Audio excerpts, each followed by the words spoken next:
Good day and welcome to the GEF Live series here at the GEF Assembly in Viet Nam. We're broadcasting live on the Connect for Climate Facebook page. Follow the discussion with the hashtag GEF Live. So we'll be looking into some of the discussions happening here at the GEF Assembly, and today's session is going to be an interview between Rosa Limos, who's the CEO of FundBio. Thank you for joining us. As well as Jeff Lean. Jeff Lean has over 50 years of experience in environmental journalism. So right over to you. Oh, hi, Rosa. We've not met before, but we've corresponded, and you've written for me, so it's a great pleasure to meet. It's a great pleasure to be here. Thank you very much. But you're known, of course, for your work in the Amazon, and everyone in the world has heard about the Amazon. But perhaps not everybody, and everyone is concerned about tropical rainforests. You know, the two in their mind. They think felling tropical rainforests is a bad thing. But I don't think they really know how important the Amazon is. Can you tell us to the world?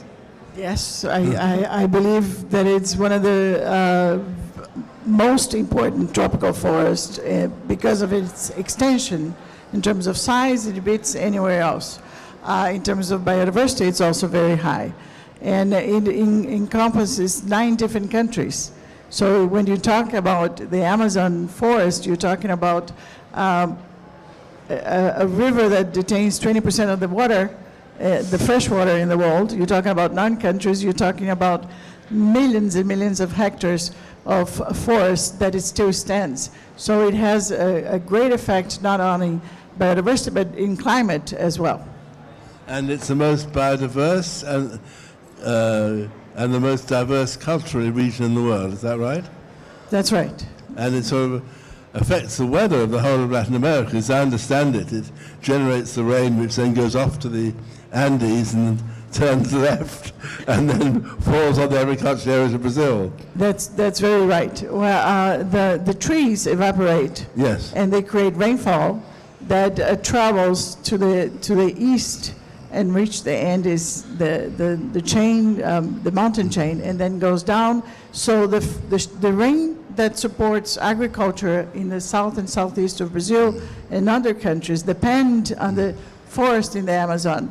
Very few people realize that, but it has been proven that the water that supports agriculture, it comes from the Amazon, and the southern southeast of Brazil, where most agriculture concentrates, it's heavily dependent on this water.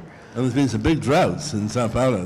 It has, and there has been some big droughts in the Amazon as well. Yeah, I remember, yeah. Yes, and a recent paper has discussed that the Amazon is reaching a tipping point where if it reaches 20% of deforestation of the basin, you might have a point of no return, where you have droughts, you have fire, you have less evapotranspiration, less rain, and the area may become a savanna-like habitat instead of a rainforest. And what is that? I've heard it said that would add a whole degree to global warming if that happened.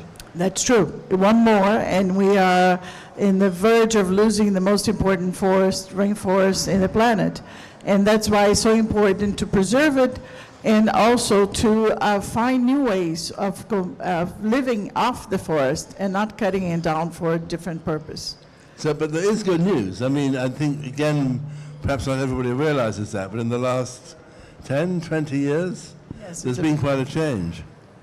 Fortunately, yes. In Brazil, we started 15 years ago a program called Amazon Region Protected Area. It's a program funded by GEF. It's one of the first funders of the program. Today, we have many others. But it was the first one to believe that it was possible to create protected areas in the Brazilian Amazon.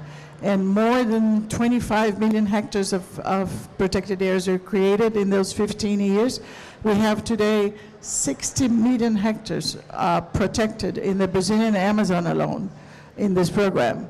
And GEF not only supported for the last 15 years, but also with the new project, the Sustainable Landscape Program, we guarantee resources for another 25 years.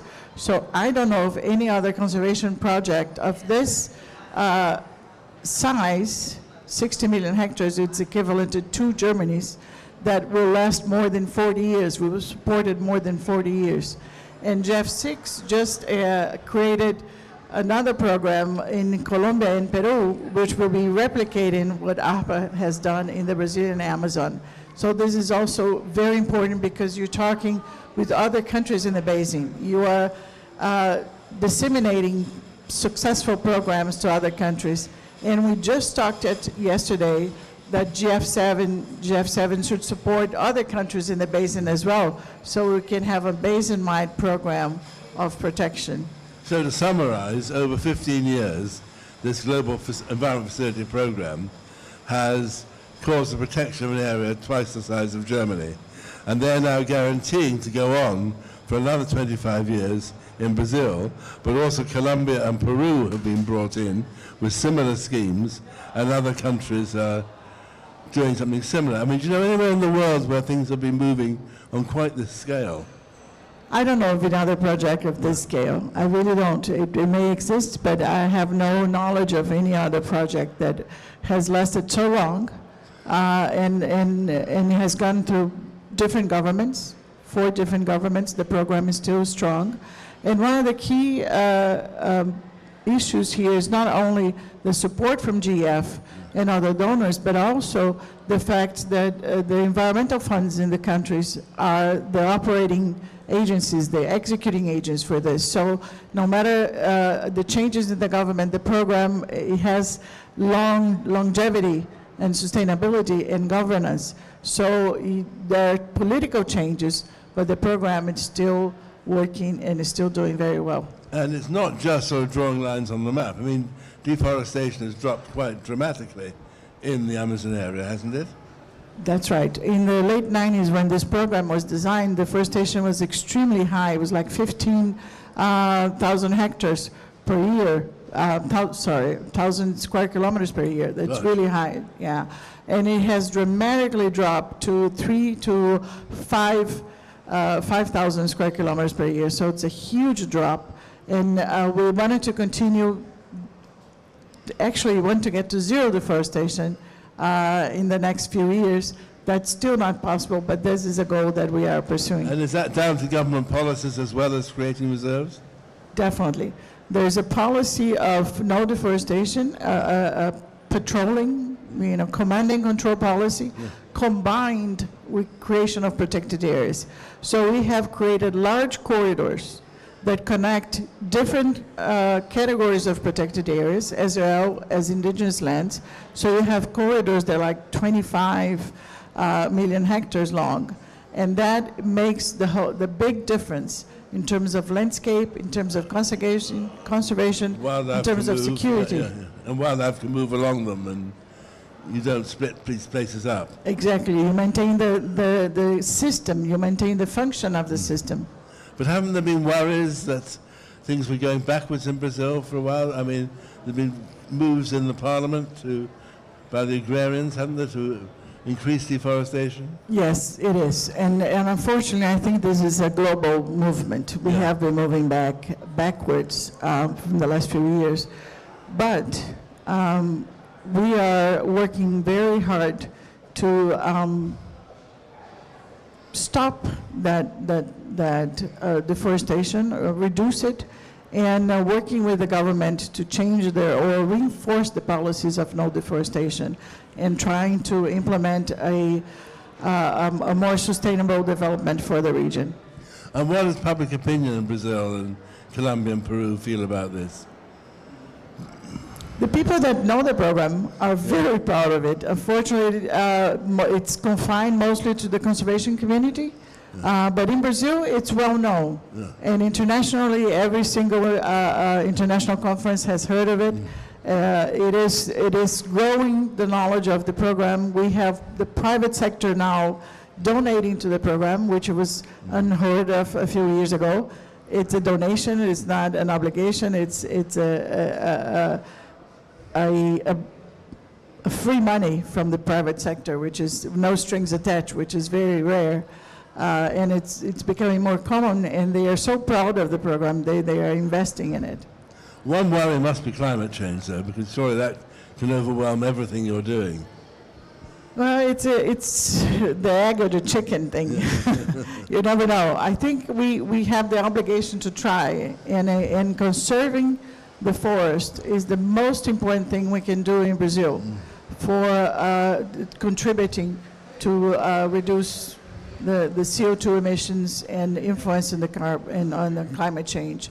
The ARPA program alone, in the last 10 years, has saved the equivalent to 1 year of emission of Japan, of the country of Japan.